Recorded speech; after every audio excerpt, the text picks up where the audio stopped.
Welcome to the Designing Hollywood podcast in association with the John Campea Show. I am your host, Robert Meyer Burnett. The Designing Hollywood podcast show is dedicated to all things movies, the movie industry, and its talented professionals. Today's episode is sponsored by the Eastern Costume Company.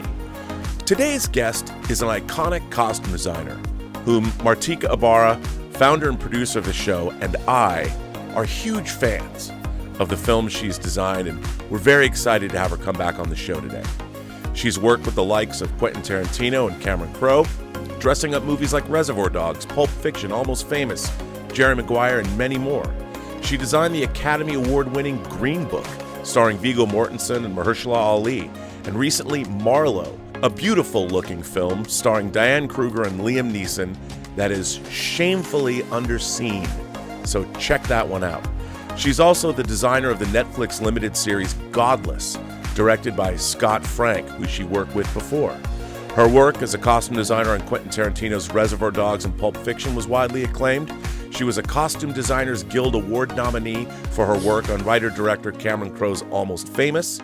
Her other features with Mr. Crowe included Vanilla Sky and Jerry Maguire, which once again, the founder and executive producer of Designing Hollywood, Martika Ibarra, would like to share is one of her all-time favorite movies, and she's probably watched it over a dozen times.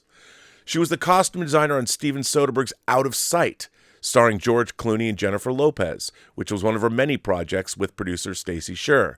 Others have included Get Shorty, directed by Barry Sonnenfeld. Most recently, she designed The Mysterious Heretic, with Stacey producing, starring Hugh Grant and directed by Scott Beck and Brian Woods, to be released in 2024, around Halloween. Without further ado, it is my great pleasure to welcome costume designer Betsy Heimann to the Designing Hollywood show. Betsy, welcome. I am very stoked to have you. I'm thrilled. I just love you already, and we haven't even started. Well, you know, I was looking back through your credits, and I just had to bring this up, but all the way back, I won't even say what year, you worked on Skate Town, USA, and the ad on the poster is now my new favorite thing. The Rock and Roller Disco Movie of the Year. So they don't make movies like Skate Town, USA anymore, and I think we're all lesser people because of it. But that's just me. But listen, you know, your career is just, you have worked with the best of the best. And you've jumped from things, the genres you've worked in. You went from working with Chris Pratt on The Tomorrow War right into a noir thriller like MARLOWE. And the breadth of your abilities and your work, it just spans every genre. I'm in awe of you and the films that you've worked on. But I have to ask, how'd you get there? Where'd you start? What brought you into the film business? Theone Aldridge, very famous costume designer, bought a jacket that I made when I was living in Chicago, where I was born. And actually an actress in a film she was doing in Chicago bought the jacket and took it in to get the sleeves shortened on set. And Theone said, "This is very unusual. Who is this person?" And they tracked me down, and Theone suggested the career to me. And, you know, when she said it to me, it was like all the pieces just, came together. They just all came together. And I thought, yeah, you know what? I think this is a great idea. And I had gone to Cal Arts. I'd gone to UCLA. So she said, come back to California and you can work your way up from seamstress. And that's what I did. Now, a lot of our costume designers that we talk to on this show have pretty rigorous academic backgrounds. And it sounds like you also did. Not really. No, not at Cal Arts and UCLA? No? Well, go ahead. Well, I was going to ask, it's interesting because you just said it was a piece that you'd made that got you into the business, so something you'd actually created. But how important do you think an academic background is to getting into design? I think that it depends on the academic background you have. I have an academic background in graphic art. It's got nothing to do with costume design. I Right. think if you go to school to learn fashion or, illustration, or you learn to cut and sew, and I think that that is very valuable. But what has been very valuable to me is starting at the bottom and having every career on your way up, so that I'm at a point now where in Barcelona with Neil Jordan on MaRLOWE, I'm trying to do everything there, nothing from America, all local tailors. And I, am just desperately searching for fabrics. And Maria Tortu, my ACD, and I mean, it was just very helpful for me to be able to pull a fabric and say, yeah, I can make this dress out of that fabric. That's the education I think you need. That's one of the main things if you're going to be building a lot. You've got to know your fabrics and how they drape and how they'll work and how you can push them and know that you can't pull them no Right. matter how you want to. Well, a graphic design background had to have helped. Were you a fan of movies growing up? Yes, but when I was 12 years old, I asked my mother for a sewing machine. Okay. So she was like, why? And, my grandfather was even more upset about it because we're Jewish and he was an immigrant and we come from a family of tailors. Sure. And seamstresses. And he was like, oh my God, I didn't come here for this, But I think that I knew construction. I knew the graphic design. I mean, before that, I was inking schematics for National Semiconductor that used to be put in with your video player. Right. It's like, I don't know. I mean, yes, I'm artistic. Yes, I have it's a good eye. I'm very good with a rapidograph pen. But I think I've been sewing since I was 12, and I loved movies growing up. My grandma used to take us to the movies every weekend, and we would just walk in whenever. We'd go to the butcher, we'd go to the bakery, then we'd go to the movies. We'd walk in, and we'd sit down and watch the movie, and then when it was over, we'd stay and watch at the beginning until the part we came in on, and I always wanted to stay and watch the end again, but we had to go home and make dinner, so we didn't. How did you get your first job? I mean, you made the piece, but when you actually got hired as part of a crew on your first film, what was that like for you? Oh, well, the films came much later, but I mean, it was sort of like, it's sort of like it was meant to be. I just took to it. I just knew what to do. My first gig, I was sewing for Judy Corbett at J&M Costumes, and they asked the girl sitting next to me, could she dress these dancers because we were making the costumes, and she said she couldn't, and I said I could, and they said okay, and I didn't know what I was doing. But they were very nice to me, and they told me, and I followed directions very well. And it was like, oh, yeah, I really like this. This is really good. This is, when you're in the flow, I feel like in life, when you're doing something that you're supposed to be doing, it all happens quite easily. One foot in front of the other, one step in front of the other, and you're just swimming downstream, not upstream. And that's kind of how it was for me. And I went from seamstress to dresser to set costumer to supervisor to assistant and to designer. Well, you worked on some things. I look back, one of the movies you worked on, I probably saw, it's one of those, The Competition with Richard Dreyfuss and Amy Irving. I was the assistant costume designer. I probably watched that movie 100 times because it was one of those movies that when we first got cable in like 1980, we didn't have HBO. We couldn't get HBO at Showtime. And my mom loved The Competition, and she like always had it on. And I love Richard Dreyfuss and I love Amy Irving, and I love that movie. and that was a great experience for me. That was my first as an assistant costume designer to Ruth Myers, who's also a legend. She really inspired me. I learned so much from her, and I had a great time on that movie. I mean, those were the days where you had a great time when right. You went to work, and I was a kid, so. Well, it's just interesting looking back at especially costume designers' careers. I've been so fortunate to do this show because, there's so many, as a movie fanatic for me, growing up and having watched so many of the movies that my subjects have worked on, I always get tickled by the fact that, oh, you worked on the competition? I mean, I revere you because of that, which most people would probably say, well, really?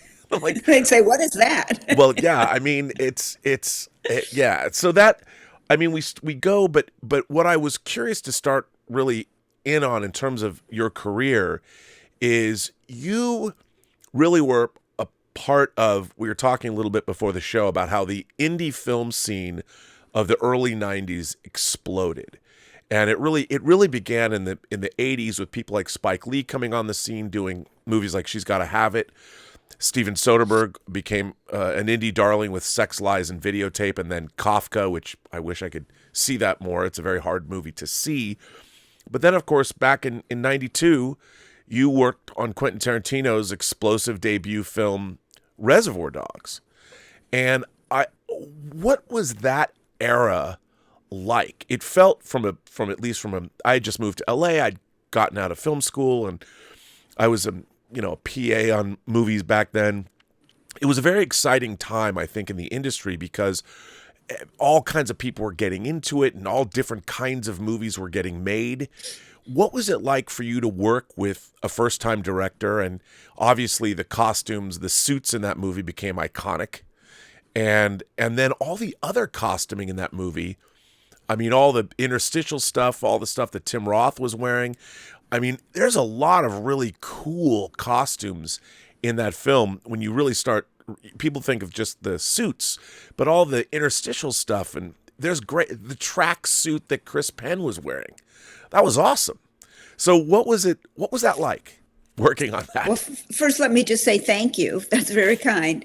It was great. I met Quentin and he was so enthusiastic, and his, enthusiasm was contagious. And I spent a half an hour chatting with him and I was just all in. And, if you're directors are enthusiastic and clear on their vision and very excited about what is happening, I personally can get excited, and I just want to be on their wavelength, and so it was fun. I mean, we had no money. $10,000 was my budget for that movie. Wow. And we just all worked together. He was great. He was very focused. He knew exactly what he wanted. We did a lot of research. We watched a lot of old films that influenced him, and I drew from that for my inspiration. And I don't know in specific what you're asking, other than that every single person there wanted to be there, and every single person there gave it their all. I mean, the script was so unusual, Could you tell? I mean, the acting in that movie is so phenomenal too. And it was such an eclectic group. I mean, everybody from Lawrence Tierney. I mean, it was an incredible group of actors. But I guess in working on that film, did you know when you were working with Quentin that first time that he was going to go on and become one of the most revered filmmakers of the modern age? That's not how I operate. Those kind of thoughts don't come to me. I kind of am very much a present time person. But when I read the script, I was friendly with Lawrence, and I had been reading scripts for him to kind of tell him what the costumes would cost. He was just a fledgling producer. And he sent me this script, and I have to say, I knew when I read it that they would have to get very good actors, because there were pages of dialogue. Right. Everybody's going to be sleeping if they don't get some good people. And I'm sure they're going to have good actors. And it just struck me. Structurally, it was different than anything I had ever read. Emotionally, it was different. Sense of humor, point of view. And I said to Lawrence, who's going to do the costumes? And he said, I don't know. I said, I want to do them. And he said, we don't have any money. And I said, I don't care. So I guess I knew that much. But I didn't really go farther than that. That's amazing. I mean, and I got to give a shout out to a movie you did a couple years before that, because our audience my particular audience would love to know that you worked on Elvira, Mistress of the Dark. I learned a lot on that movie politically. A lot of being a costume designer is not just being creative. it's how to gain the trust of your actors, your directors, your producers. And in the Elvira movie, it was a hoot. In fact, I just had a coffee not too long ago with one of the guys who was a kid in the movie who helped her paint the house, and now he's grown up, and he called me. But from Elvira, I learned that if you want to put a detail on a costume, you're better off putting it in the top half than the bottom half, because you may never see the bottom half. And that's something I didn't know at that time. Wow, okay. But with Elvira, and then I didn't have the common sense to think, oh my God, well, it's all about the cleavage. Anything you want to show, put on the cleavage. I didn't have that savvy, I was not savvy. So that was a huge lesson for me, because I had a tremendous amount of detail in the bottom of that dress and nobody saw.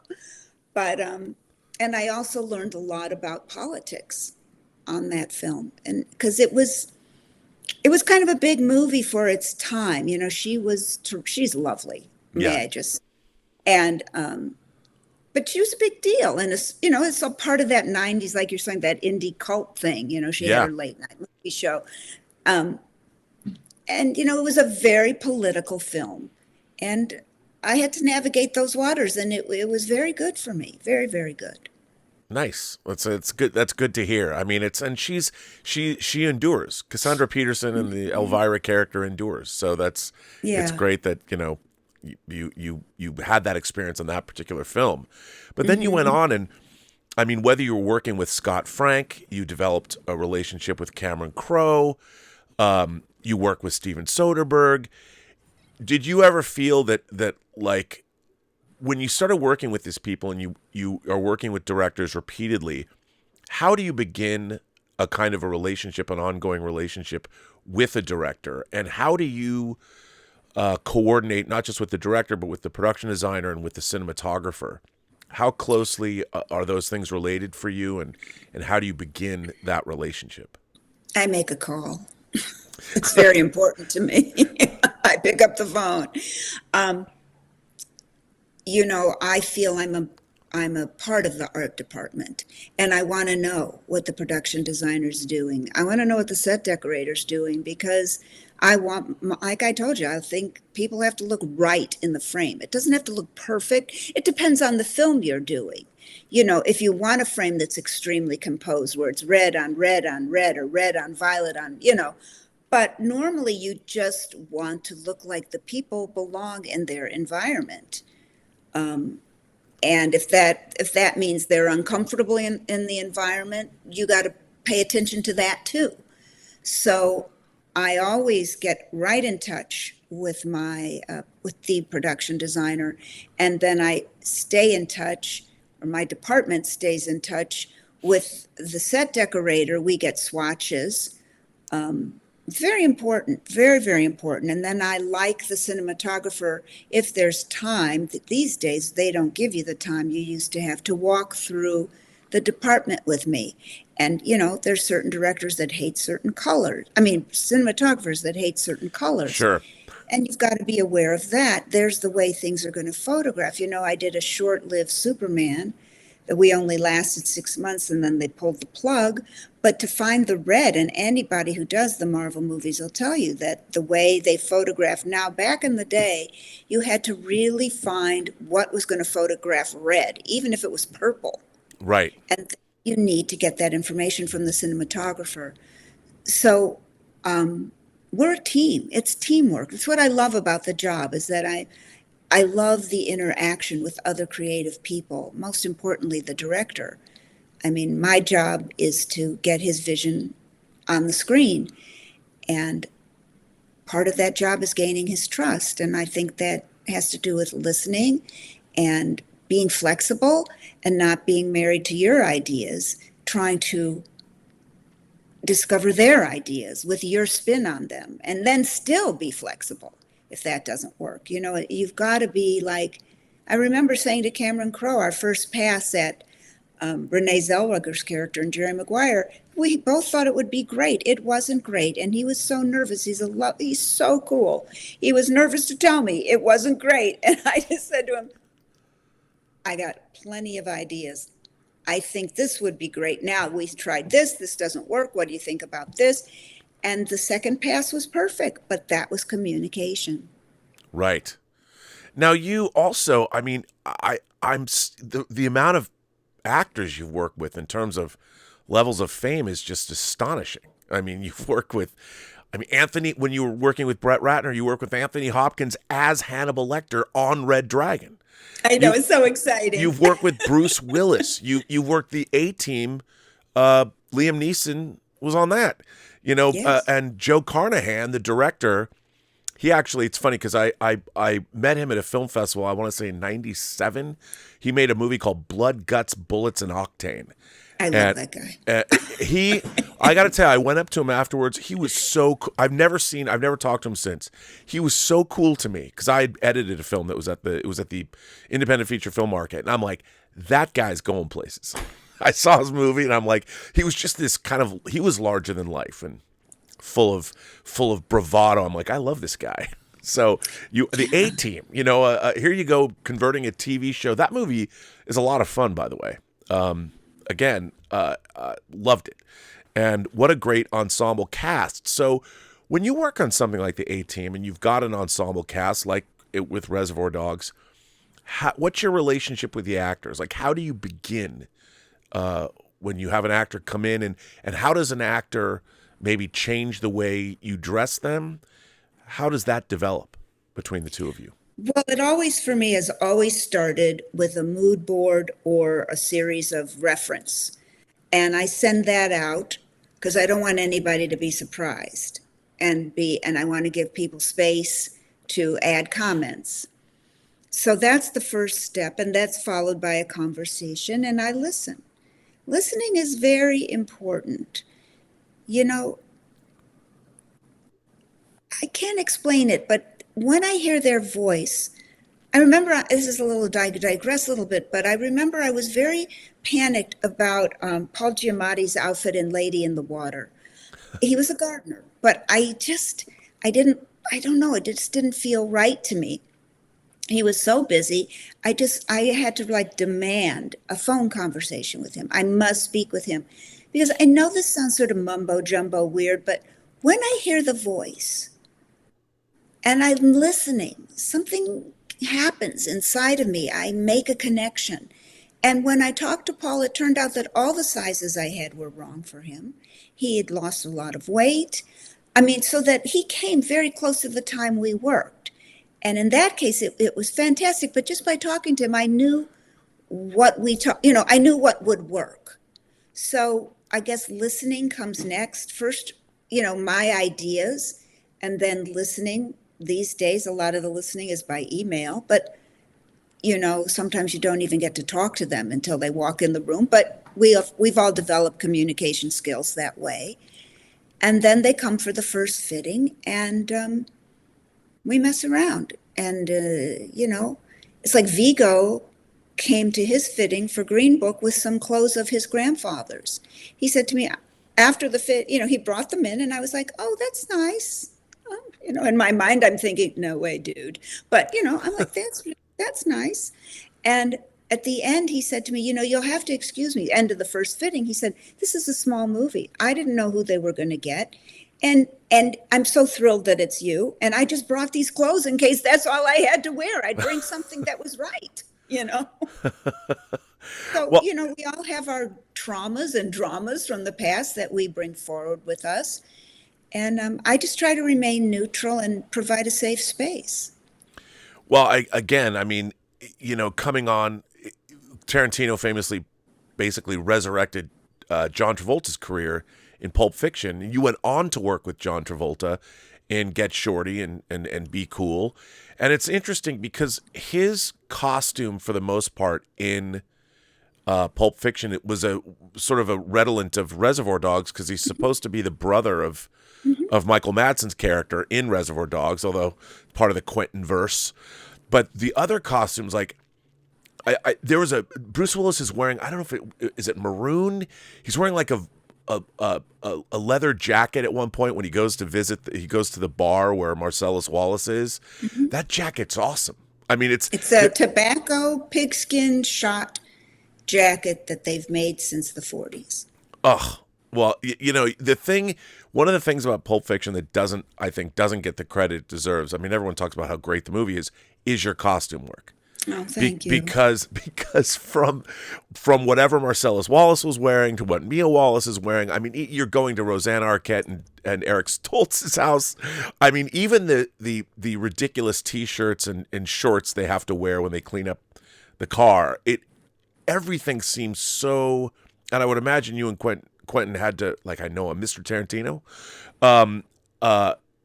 The costuming on that. How did you go through a lot? I mean, was there a lot of iterations? Because when you have actors wearing T-shirts and shorts, that could go wrong really quickly. Like, how many T-shirts did you try to make them look goofy? Oh, I wasn't trying to make them look goofy. I never go for the joke. It's all very real to me. It's all very pragmatic and very real. The guy, Quentin, he works, his wife works nights. He's around all day long in his bathrobe. What's he got in the drawer? Shorts and a T-shirt. He's hanging out by the pool, swim trunks, whatever. No, it all comes from, I create the same story. The actors often tell me I have a similar process because I create the backstory, and that helps me, brings me into the present. And the Santa Cruz Slugs was Quentin's choice. He had gone, I think he'd gone there. He wanted that, and back in those days we did our own clearances, so we got that cleared. And the other stuff came from Ross Dress for Less. And I don't recall having too many multiples, if any multiples. I didn't have much more money to do that movie. Well, I mean, it becomes iconic, but the colors, again, the cinematography in that film, there's so many different color schemes depending on what realm you're in. And it's a gorgeous, they recently released that film on 4K disc, and you go back and you look at that, and like the colors, the cinematography, and the colors of the costumes that you used seemed so carefully chosen. I'll have to take a look at that. Oh, it's absolutely stunning. And that's one of the things I've liked about your work, just going through and getting myself a cursory examination. I mean, the same kind of thing was true of the work you did in Out of Sight, because what Clooney and what Jennifer Lopez are wearing. I mean, that movie is so sensual in terms of its color, the way it was photographed, the way Soderbergh directed it. Again, I have it right over there on 4K. It looks, and watching it again, it looks incredible. So, again, being part of that whole indie explosion, you literally worked with almost every one of these great directors and on multiple times. Well, shout out to Stacey Sher. It's all Stacey Sher. Yeah, but it's you too. Well, it's me too. But the constant in all of that is Stacey. And then when they asked me back, that's very flattering and lovely. But it was always Stacey leading the way for me. Well, that's cool. But she knew you'd bring you'd bring it. Your work is just it's amazing. So then you hooked up with, at the same time, not hooked up, but you started working with hey, baby. Far be it for me to, but both. I mean, it was interesting because then there was a kind of a second phase of directors. I mean, Cameron Crowe had been working obviously since the 80s, but he had a renaissance. He'd done like Say Anything, and he'd done Singles. But then he had a run there with Jerry Maguire, with Vanilla Sky, and with Almost Famous. All three of those movies are beautifully designed from a costume point of view. What was it like sort of getting in touch with him? And you said you guys were pretty simpatico. Those are three very, very different movies that have very different requirements, but the costumes in those films also are really lush. You go from the whole world of sports agents and athletes to 70s rock and roll to a rich scion of New York culture, and Tom Cruise twice. What was that era for you like? And was it different than working on any other films, or? It was just love. It was just love. It was just heartfelt love, the whole thing. I mean, just the opportunities. I mean, Cameron and I had wanted to work together prior to Jerry Maguire, but they the people he was working with had other people they had relationships with, and that Right. was fun. But coincidentally, Jerry Maguire was produced by Larry Mark, who was also a staunch supporter of mine as a producer. I did my first studio film for him at Disney, One Good Cop with Michael Keaton. So Larry was open to the idea. In fact, he was going to suggest the idea. So that was so exciting that Cameron and I were finally going to get a chance to work together. And Tom, they just gave me free reign. It was kind of crazy on Jerry Maguire. I went to an agent. I had this idea of how I thought he would pack and what his house would be like in terms of his clothing. And I had this whole concept. And I said to them, this is my concept. And I want to go to some agent's house and see if I'm right. And Cameron, of course, could make that happen for me. And he did. And I went over to this guy's house, and there they were. All the shirts from the laundry, folded in the plastic bags, stacked on top of each other. That was exactly what I envisioned. He opened the closet. There was the navy sport coat. There was the white button-down shirt. There was everything that was in my mind was in reality. And that always makes me happy, because then you can take it from there. You know, your base is real. And then you can go from there. So that was so fun. And the suits, it was so funny. Brioni helped me with the suits, and they made the suits for Tom. And I said, I want the suits with the double vents in the back. And they said, please, no, this is not a double. No, that's for old men. Double vent is for old men. Single vent is what's happening. I said, well, it's not happening for my actor. I would prefer a double vent for him. And they made this suit, and then they looked at me like I was insane when I came with this kind of teal color fabric.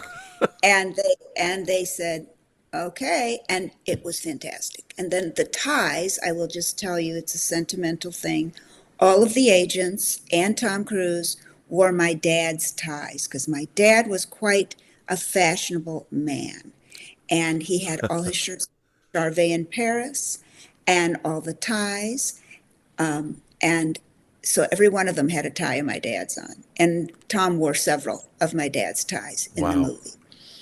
So, and then I told you already the story of Renee and how we came to her. So it was just great. It was just so much fun. And then Almost Famous, Cameron and I both have a rock background. That's how we knew of each other. And we kind of I think we met in passing back in the day. But he brought his reference and I brought mine. Well, that's Almost Famous. Almost Famous is one of my favorite movies of all time. And I, there's two versions of it. There's a longer version of it, the untitled version. I love that film. And again, the costumes, you had rock legends. I mean, you don't really see his face, but David Bowie makes an appearance in that. Not really David Bowie, but somebody. And you have all of these. It's interesting that is a fictional band, yet it's all based on real bands and real people. And when they go to the different, and it's really, I can't imagine. I got to ask you. There's so many things in my head I want to ask you, but the conception of Penny Lane, that character, obviously her outfits and her jackets and what she wraps around her neck is very iconic. How difficult is it, or maybe it wasn't difficult at all, to come up with the conception of that character? Did Cameron Crowe have a very distinct idea of what Penny Lane should be? Did you have leeway? Did Kate Hudson have input? How because that character, obviously they used her in all the marketing. She's on the poster. And that image became so iconic when you think about that movie. Penny Lane is legendary as far as that film is concerned. So what was it like to come up with the look of that character? Well, in situations like that, you never know that it's going to be iconic. You don't know. Mm-hmm. My theories on iconography are the film has to be good, the audience has to relate to the character, and therefore want to appear like the character in real life. So it's not like, oh, I'm preparing this iconic image, now stand back. So again, that's not how I operate. But Cameron and I talked about it a lot. He liked the look of Shirley MacLaine in The Apartment. Oh, I had I wanted it to be like her shield. To me, character-wise, she wrapped herself up in this, and she was Penny Lane. Was that Smokey Robinson? I'm laughing on the outside, I'm crying on the inside. right. So for me, there needed to be that. And I tried a lot of things. I'm a knitter. I tried knitting a coat for her. I didn't like the way that looked. But I saw a painting by Erte of a woman in the 20s on her way to the opera. And the way she had that cloak and the way it kind of, they were large at the top and narrower at the bottom, and the way she had her arms wrapped around herself, that chic way they used to do, where, in the drawing, the one hand is up by the Right. chin like this, and that was very inspirational to me. At the same time, in that timing of the film, 1973, what was very big was the Afghan coat. And that was leather, that was embroidered, that was just too big and bulky. But I combined the elements of both. And I think it's a well-known fact by now that I didn't have a lot of money on that movie either. I had sufficient funds for the film, let's say. But I found a rug at Urban Outfitters that looked like, that shaggy stuff they used to make those Pakistani and Afghani coats out of the, I don't know not sheep, but something like that. Wild sheep, crazy sheep. Anyway, I got some of those rugs and then I went downtown and bought upholstery fabric. Just a quick aside, there are some films where I have a restrictive palette, my choice. And my restrictive palette for Almost Famous was avocado, navy, brick, I don't know, maybe one other color, I don't know. But there was this avocado green tapestry, cut velvet sofa upholstery fabric. And I said, okay, I got it. I know just what to do. And I just did a quick drawing on the table of my cutter. And we did the fur, like the Afghan coat, Yeah. and we did the shape of the opera coat. And then I flared it out in the back. I put those 3 pleats because I knew there would be a shot of her walking up the ramp in the beginning when she looks back at him and says, call me if you need a rescue. Right. And I wanted a little something, in the back when she walks. And so I put those 3 box pleats in the back, and I just made it as a fait accompli, and she put it on, and that was it. Wow. Now, did she know, like, when an actress, obviously you put a lot of thought in this, when she puts it on, did you see her transform more into that character? Like she totally got it? The good ones, when you, not everyone and not just the good ones, but there are actors who put the costume on and they go up to the mirror. And, in the early days, I was like, what the F is going on here? But they're doing the lines in their head. They're out their body language. They're feeling how it could be. And yeah, it's all happening. It's all happening. And it certainly was. It was an overwhelming costume project. And in order to make it easier for Cameron, I just made all those clothes and more. Each individual, it's the same. You asked me this question, I didn't really answer before. Every character is an individual that I spend time with, his character. And, there's that meeting point of the actor and the character and what crosses over. What can you change? What can't you change about yourself? You can change your body language, very important. You can change your hair, you can change your makeup, but there's parts of your personality that linger and help you draw on the character, help your performance. And so in this case, I made closets for all those people, Fairuza Balk, Kate Hudson, Billy Crudup, and each one of them influenced me. I have to say, not one of those actors in that movie wore anything exactly like anybody that Cameron or I ever knew. I don't know where it came from. Something else came up. You know, I don't know, all those 1930s dresses. That one was like with her little floppy hat and she was like messing around. I don't know where it comes from, but it's just you get comfortable in the period, you get steeped in the research, and then you learn who you're working with. It has a great impact on me. And that all goes into it. So I made all these clothes. I made like clothes and clothes and clothes because I knew what we didn't use could go for background. Right. And put like 20 pictures up for each actor on a board. And just Cameron and I went over them. And he goes, oh, I like that for scene 22. Oh, that's perfect for scene 50. And then there we had it.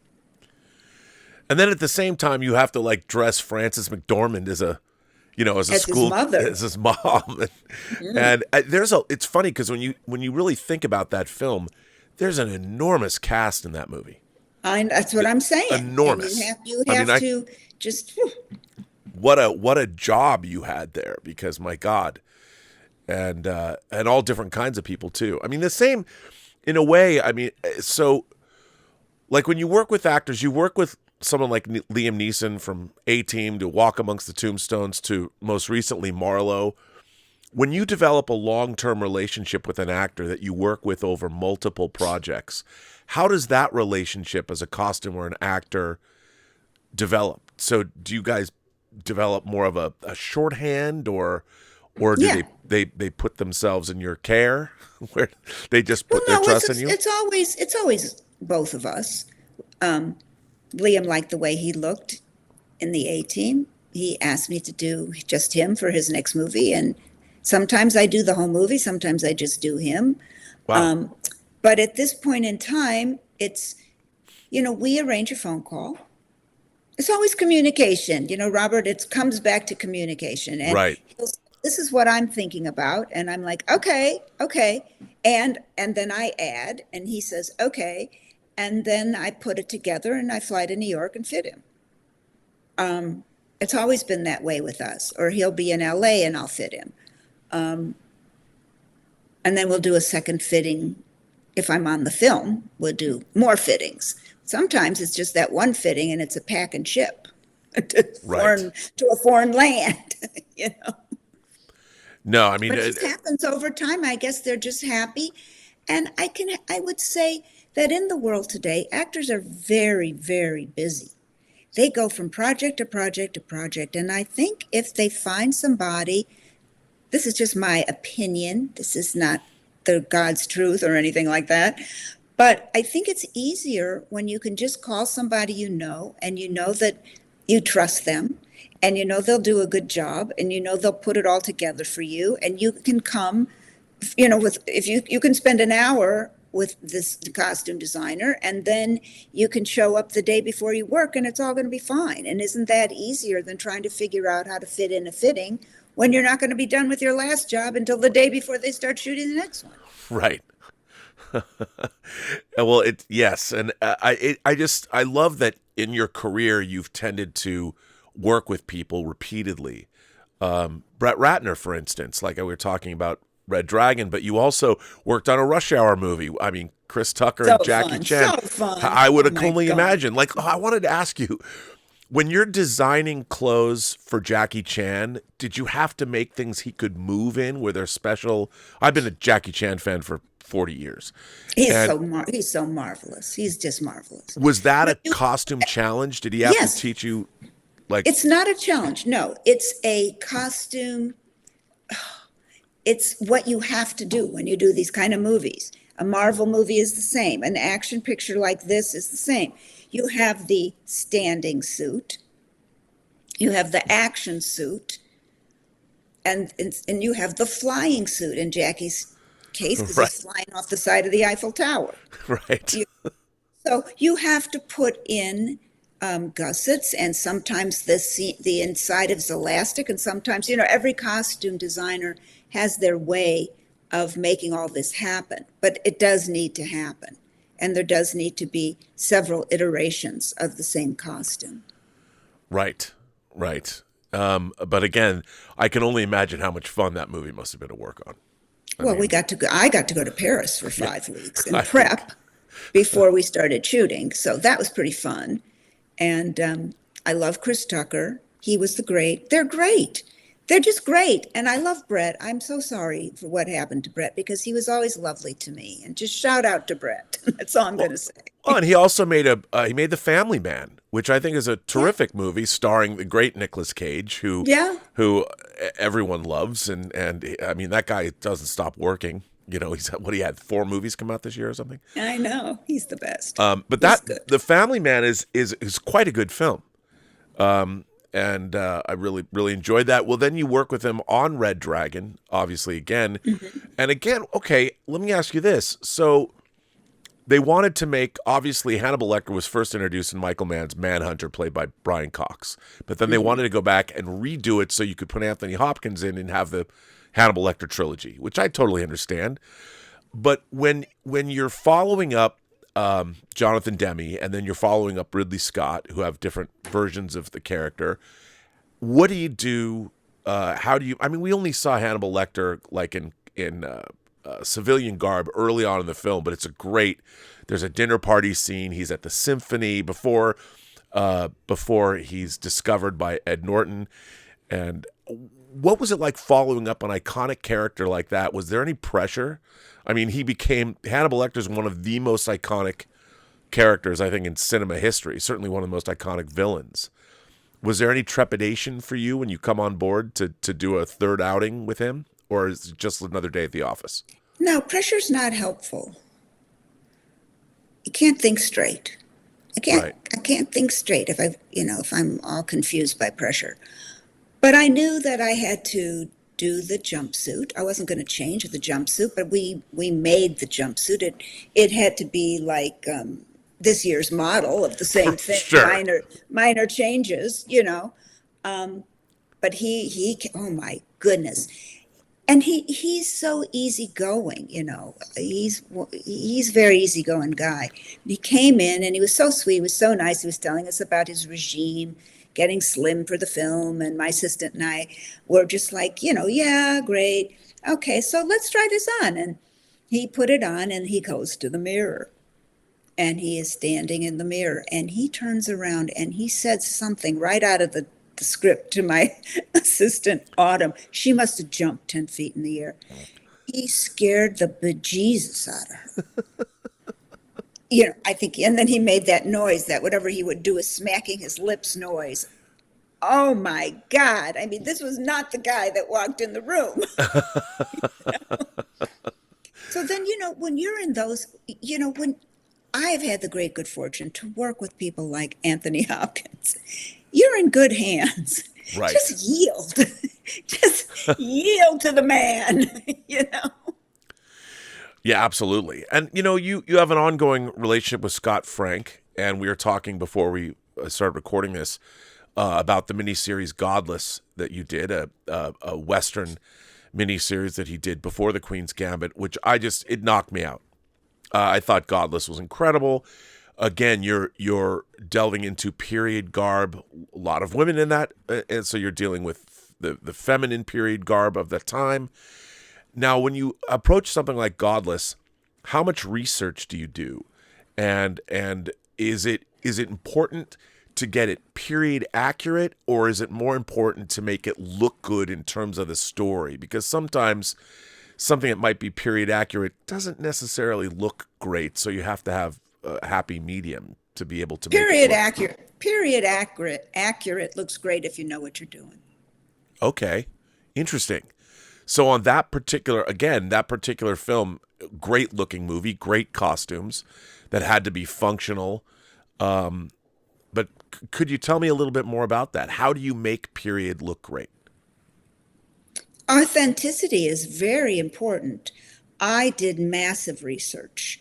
I told you earlier that my mentor, Lester Bayless, may he rest in peace, was John Wayne's costumer. Yeah.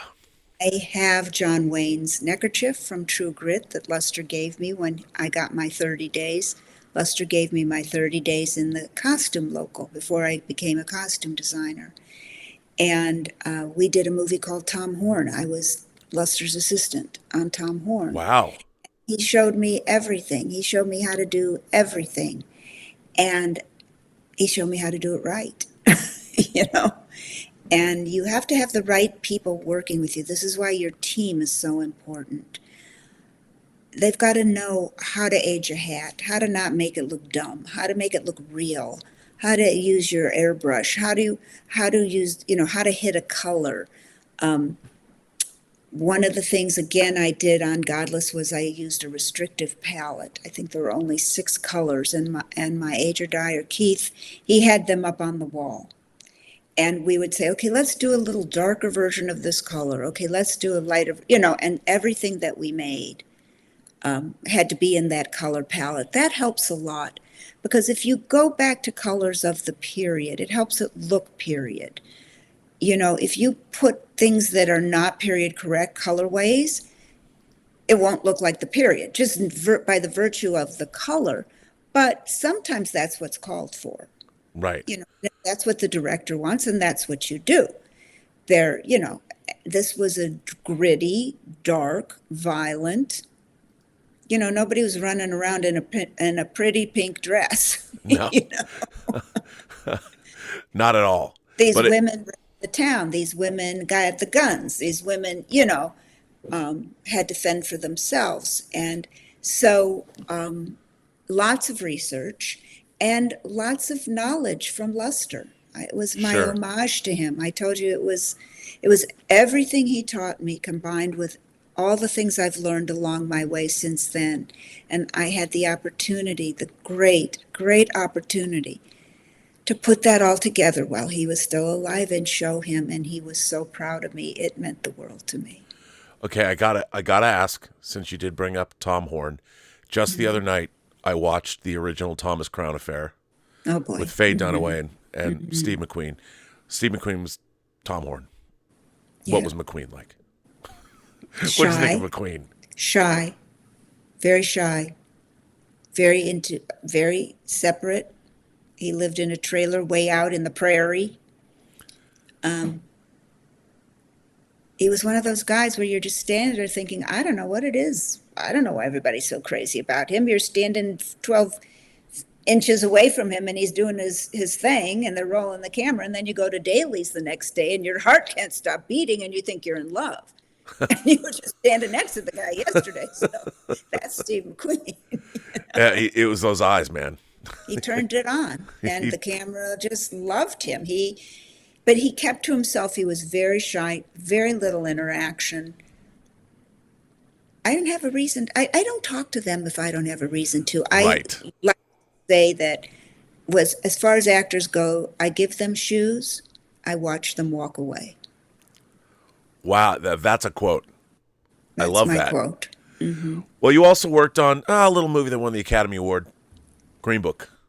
I know. And you were talking about what Viggo Mortensen brought in. He said your grandfather's clothes, Mahershala Ali. Again, so with a movie like that, you have two kind of diametrically opposed characters where the costuming between them to sort of offset them and sort of always show that the differences in their character is vital. When you have a film like that, do you bring strong ideas? Do you just base it on the script, or do you bring in really strong ideas to maybe compare and contrast? Did you work with Peter Farrelly to come up with a way to make sure that their costumes always gave them, I don't know, I mean, what was the philosophy behind the dressing those two guys? The co-writer of the script with Pete Farrelly was Nick Vallelonga, and his father in real life was Viggo Mortensen's character in the movie.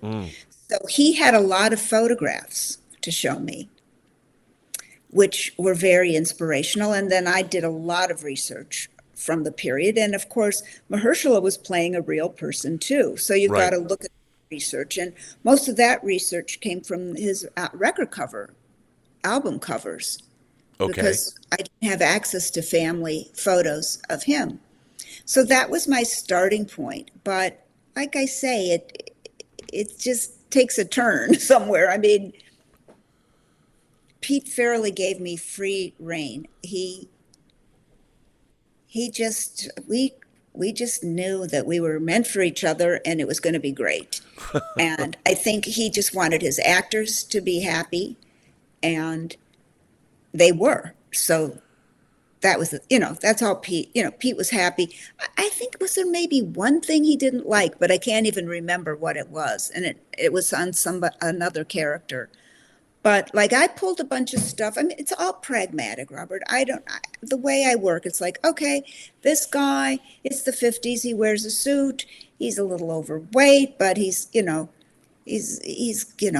wear this jacket a lot of the time. He probably has a bandana underneath. That's the period. And, for this is what would be appropriate. That would be appropriate. And then you've got to find the pieces. I used a lot of original pieces on Viggo. I made him a couple, but Mahershala's clothes were totally custom made, all of them. And I knitted the sweaters. I did everything and had the sweaters knitted. I didn't knit them personally. But yeah, so again, we're talking about the money. Right. There was no money. Well, you did a heck of a job. Fine. No, you know what? I will say this, shout out to all costumers. I can't do it without you guys. They can give me 10 cents and I will produce beautiful costumes, but I need help. Right. The purchases and rentals, part of the budget, is not an issue for me. What is the issue for me is paying quality people for the quality that they bring to help me get that on the screen. It's not a one-man show here with me. Well, I mean, it's great to hear, and that you're shouting out to all the people. I mean, I think people sometimes tend to forget, because when we think about movies, it's always director-based, auteurist-based, but it really is a collaborative medium. And the costumer, you have to interact with production design, and like you had said earlier, you're part of the art department. My first job was as a PA in an art department on a horror film, and I was amazed at how everything kind of, the production designer and the DP were so kind of integrated. And they talked about, because the movie I worked on had sets, they were built, they were not practical, we had to build them, and it was a true collaboration, and that was something that I didn't really learn in film school, and watching that collaboration, because like you said, the colors have to all match, and some cinematographers don't like certain colors, and you have to kind of work together to further the whole vision of the film. I mean, Godless was an overwhelming project. It's the only TV series I've ever done. I've done quite a few pilots, but I had never done a whole 7 episodes. We thought they were going to be 6, and Scott directed them all, which made it easy. But just to be able to look over the desk and see Maria Tortu sitting over in the other side of the room, that we could just like take a little bite, a little nibble of the giant map of Godless every day, and until we had consumed the whole thing. And her suggestion, she brought in the perfect textile artist for us, Rebecca. She dealt with the people from New Mexico on the days that I couldn't. She was always there right beside me. We fit the background together. We fit the actors together. We did it all together. We pulled the whole show, she and I, pretty much, with the help of a couple of costumers in LA. We did it together. I mean, yes, I'm the leader, but you can never do it alone. And frankly, I would be lost without her in this particular instance, and in many other instances. This is I go back to the same people, the same way the actors come back to me. Right. Well, I mean, I can't believe that we've been talking for an hour, but we have. But and I would be remiss if I did not ask you, in 2024, in October, around Halloween time, you have a movie called Heretic coming up that stars the great Hugh Grant, who I love. You had 2 directors, Scott Beck and Brian Woods. They wrote the script as well, co-directing, and I know it's some kind of a horror film that Sophie Thatcher is also in it. First of all, do you like the horror genre, coming off of something like Red Dragon's kind of a horror film? It's a thriller, but is this outright horror? It's called Heretic. It sounds like it's right up my alley. It must have something to do with religion. I don't know. But this is my first full-blown horror movie. I mean, I guess, the couple of pictures I did with Night Shyamalan but it's not like this. This is Yeah, you can. I mean, This is a horror the movie. Happening's eco horror and Lady in the Water fantasy, but this is Yeah, full on horror. this is full on horror. Is there anything you But can, without spilling the beans, because I know the plot is under wraps, so don't say anything about the plot. well, But but there's a log line on the internet, I believe, for for the show. yeah, but I don't want to wreck anything. But being that this is your first horror film, what was it like for you dipping your toe into the genre? Well, I want to say that Scott and Brian restored my faith in the film business, even just with the interview. If I hadn't even gotten the job, I Really? I just thought it was an enthusiasm I hadn't seen in a long time. It was a zest. It was, we were laughing. It was the humor. It was the fun. It was, they were contagious. I'm not comparing them to anybody else we've spoken to, but in their genre, in their world, for this film, they were so excited. And it was very, very restorative. Wow. And for me, I was thrilled to get the job. And I don't know if you have to do anything different because you're doing a horror movie. I mean, Phil Messina was the production designer. We worked very closely together. We did want to have the frames have a certain kind of composed frame of claustrophobic kind of, those kind of things like, something bad is going to happen, but you don't know what and you don't know when kind of vibe. So you control, but I just costumed it like I would any other movie. These young girls. It's also Chloe East is also Right. in the movie. And Topher Grace is in the movie. Yep. Just each character has a role to play, and you just costume them for their character. And then you leave the rest to the cinematographer and the directors to make it scary, right? Well, one of the things that I think has been the most fun, if you're a movie fan over the last 10 or 15 years, is how Hugh Grant has pivoted in his career. I mean, he goes from this dashing leading man, and now he's doing all these incredible character roles. I mean, he's on screen. If you had told me 10 years ago that Hugh Grant was going to be an Oompa Loompa, I would have said, come on, there's no way. He's But so yet, good at it. Isn't he? that's the thing. He's throwing himself the character roles, the things he's been doing with Guy Ritchie, and the fact that he's now in a horror movie called Heretic, brought to you by the people that brought to you A Quiet Place, some of the people that brought A Quiet Place to you, and now he's, I mean, I don't know if he's the antagonist or the protagonist in the movie, but either way, the idea of Hugh Grant going full on horror, I'm all for that. Well, he's right. He's the kind of actor that's right up my alley. I mean, references, sharing emails, back and forth with different references, talking about it, listening to what he thinks about his backstory.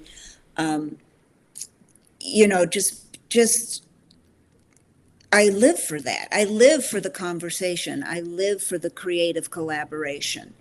And I had a fabulous time working with him, and I hope to have the opportunity to do it again one day. Yeah, because he's always trying to downplay, I guess, his stardom and all that, but he's always so good. I mean, About a Boy is it's definitely one of my favorite. Same kind of era that Almost Famous came out. Both of those two movies had a huge influence on me personally, and I don't think Hugh Grant has ever delivered a bad performance. And now he just seems like he's embracing it seems like he's having more fun than any actor working in Hollywood. He was very well received and very well respected on set. We all appreciated his contribution. And I will just remind you, if I might, About a Boy, Thomas Brody Sangster. Oh, no, it's not. Never mind. I'm wrong. Cancel that. Edit that out. I was thinking of Thomas Brody Sangster. He's in Love Actually. Yes. Who is in Godless. He was in Godless. Yes, he was. Yes, yeah. that's what I was thinking. Love. But It's the other guy. It's the guy from The Great with the little boy. Yeah, Nicholas Hoult. Nicholas Hoult, yeah. Yeah, who he's great too. I mean, he's another actor who's really grown up and become a powerhouse performer himself. Yes. I think that they should make About a Boy is based on a book, but it would be interesting to see those two characters now, to make a movie about those two characters and where they're at in their lives now. I don't know what that would be, but I would be there for it. Yeah, it would be interesting. Well, for goodness sake, they're doing all the origin stories. Why don't they do the future story? Yeah, I mean, if they can make Top Gun Maverick, why can't they do About a Man? Instead of... Well, listen, we've been talking for over an hour, and this has been just a delightful conversation. I always ask everybody, though, there's a lot of people that watch these and want to know, how can they start if they want to get into this business? And I know with all the talk of AI and everything, that everything seems up in the air, but actors are always going to need to be dressed well. And can you offer any advice to any aspiring designers out there? Sure. You should be clear about what you want to do. If you're going to ask somebody for help, be specific. So if you're calling somebody to promote yourself, you can say, I have a love of this. I mean, for me, personal example, I was able to say, I want to be a costume designer, but I want to start at the bottom. I want to be a seamstress and work my way up. So have you got any seamstress positions? And that gives people a way to help you. If you can be specific, if you can hone into something specific to say to the person you're trying to get a job from, that is very helpful. Does that make sense? Yeah, absolutely. No, it absolutely does. And I love that you say, I've told people the same thing. I mean, when you want to work in Hollywood, start as a PA. I mean, I went to film school, but I learned more the first day I was on set as the art department production assistant. I learned things I didn't even know I didn't know. Yeah. And nowadays, I don't know if there's that thought of becoming an apprentice and working your way up is maybe not appealing to people. Everybody wants to become a producer their first time out.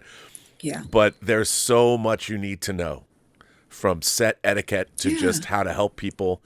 And I think it's becoming a lost art across every profession. But yeah, I mean, especially because it is such a collaborative. People always say, well, it's not what you know, it's who you know, but it's also how you know them. I mean, people want to work with people they like working with. Yes, and I would also say that if you spend time not at the top, you learn more about, like, don't go near him, don't go near, it's like I always talk to my set costumers. I always talk to the actor about it, like, are you a fusser? Do you don't want to be fussed? And then I say, he does not like to be touched. Just give him the hairy eyeball and he'll know. And just give him the hairy eyeball, point to the collar, he'll fix it. These are things that you wouldn't know if you just came in, and also how to gain the trust of your actor, how to work your way around somebody who says, I don't care, just be sure it's from Prada. Well, these are lessons learned by observing how other people deal with them, and then you discover your own way.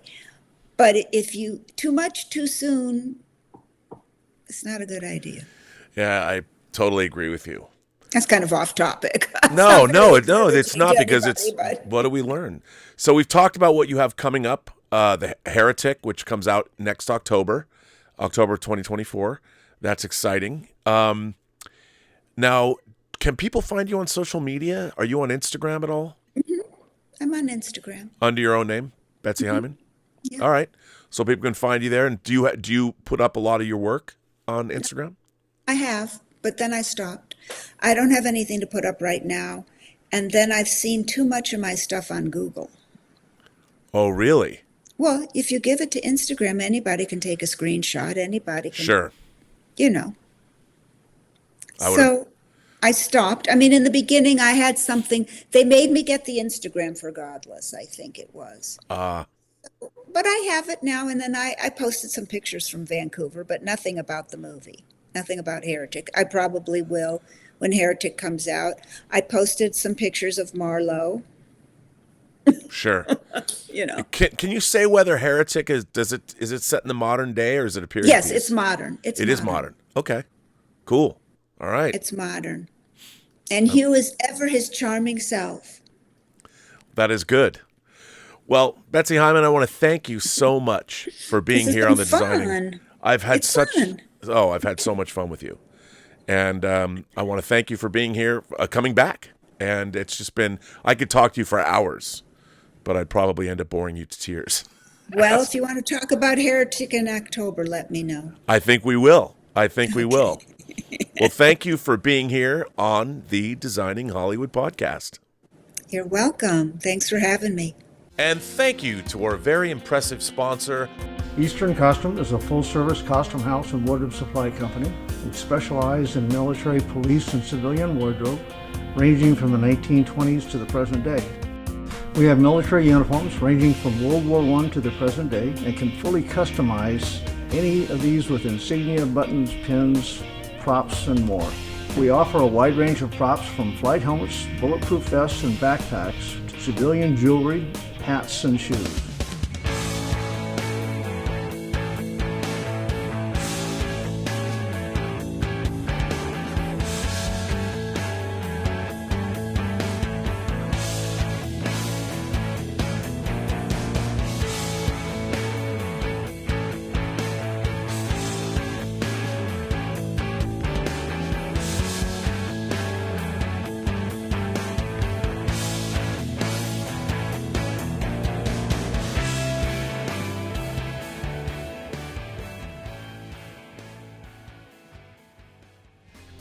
We have a great team here at Eastern Costume, and our goal is to become an extension of your wardrobe department and facilitate all of your production needs.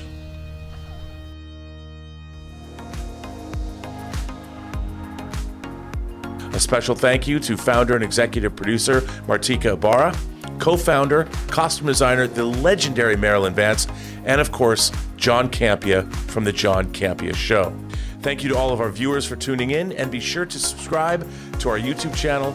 Tune in to the audio version wherever you listen to podcasts. I am, of course, your host, Robert Meyer Burnett, and you can find me on Instagram at rmburnett, or find me on Twitter at BurnettRM, or on YouTube at PostGeek Singularity. Thanks very much. Like, subscribe, and give us your comments. What would you like to see on the channel? Right down below. Thanks very much for watching, and we'll see you on the next episode of Designing Hollywood.